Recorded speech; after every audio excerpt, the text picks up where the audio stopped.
Hello everyone, my name is Sarah and welcome to Nordic Watchlist. In this video I'm going to be speaking to you about André Øvredal's latest film, The Last Voyage of the Demeter. You may have heard of André from his previous work, including the likes of Troll Hunter, The Autopsy of Jane Doe, and Scary Stories to Tell in the Dark. This is a fairly star-studded cast. It includes Corey Hawkins, David Dastmalchian, Liam Cunningham, and Ashlyn Franciossi. I was excited to see this film because I'd seen some of André's previous work, as well as the fact that I'm just a massive vampire fan. What's interesting about this film is it focuses on that middle section of Dracula, where he is transported from Transylvania to Whitby, England, trapped in his coffin, but ultimately has to feed along the journey to keep his strength up. I was a little bit sceptical about this film because the point in which it focuses on is purely a transition from how Dracula gets from A to B, and I was very worried how they're going to make this fill the runtime of nearly 2 hours.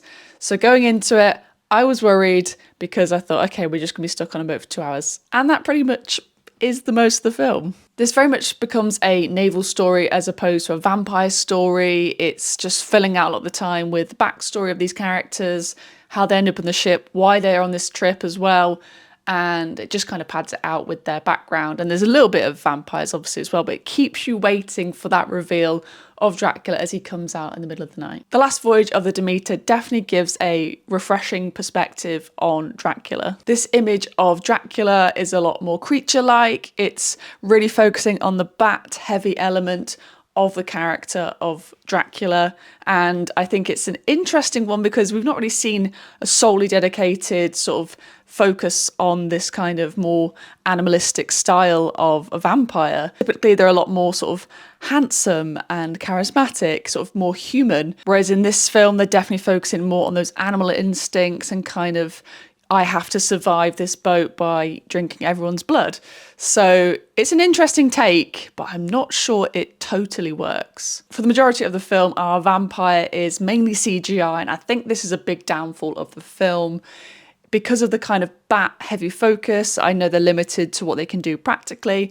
Nonetheless, there are a few scenes where someone is clearly in a costume and they've got great makeup, and those are the moments I was more interested in, that felt more eerie and spooky because I think it felt tangible, it felt real, whereas everything else kind of just felt, you know, fantasy and otherworldly and not in an effective way. It just felt not grounded. So anytime there's practical, I'm gonna love it, and there are a few scenes within this film that do that. So I think it does lose that scariness by having it so focused on the CGI element of this character. As I mentioned, there's a real star-studded cast in this film. However, I do have a lot of issues with the performances. Mainly across the board was the fact that a lot of people's voices were done with ADR or, you know, enhanced in some way. I feel like no one was saying their dialogue as they did on the sort of soundstage. It all feels dubbed on top. I do think that Corey Hawkins' English accent is not great, and it kind of pulled me out of the film. It was great to see him because I've seen him in the likes of Straight Out of Compton. I think he's a great actor, but to do an English accent, I don't think it worked in this film. Liam Cunningham, I just completely think of Game of Thrones every time I see him. And David Dastmalchian gives you that kind of gothic feel that you're wanting in a film. Loved him in Late Night with the Devil last year, and I think he just kind of gets the vibe of the film. I'm not sure everyone else does. But yeah, it's interesting seeing Ashlyn as well in this film.